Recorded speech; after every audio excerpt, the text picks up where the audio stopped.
ఓం శ్రీ పరమాత్మనే నమః. 26వ దశకము.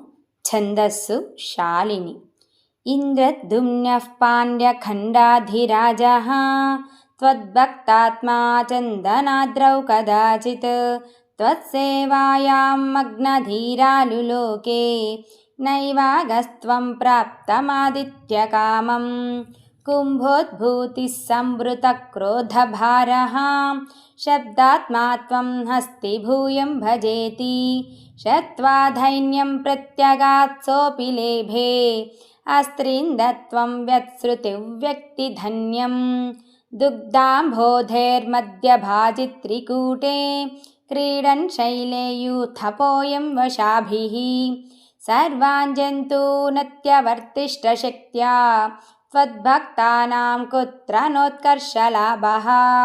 स्वेन स्थेम्ना दिव्यदेशत्वशक्त्या सोऽयं केदानः प्रजानन् कदाचित् शैलप्रान्ते घर्मतान्तः सरस्यां यूतैः सार्धं त्वत्प्रनुन्नोभिरेमि.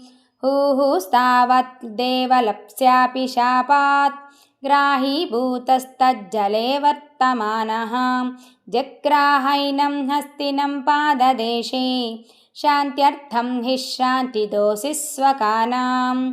त्वत्सेवाया वैभवाद्दुर्निरोधं युद्धन्तं तं वत्सरानं सहस्रं.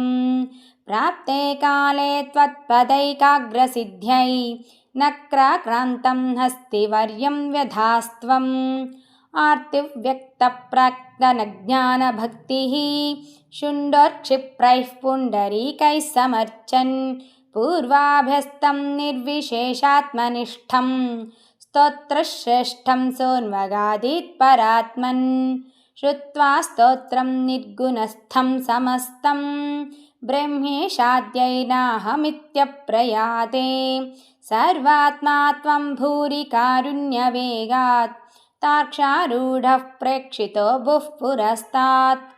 अस्त्रीन्द्रं तं हस्तपद्मेन धृत्वा चक्रेण त्वं नक्रवर्यं व्यदारीः गन्धर्वेऽस्मिन्मुक्तशापे सहस्ति त्वत्सारूप्यं प्राप्य देदीप्यते स्म. एतद्वृत्तं त्वाञ्च माञ्च प्रगेयो गायेत् सोऽयं भूयसे श्रेयसे स्यात्.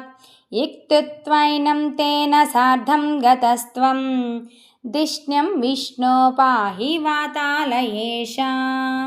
श्रीहरये नमः.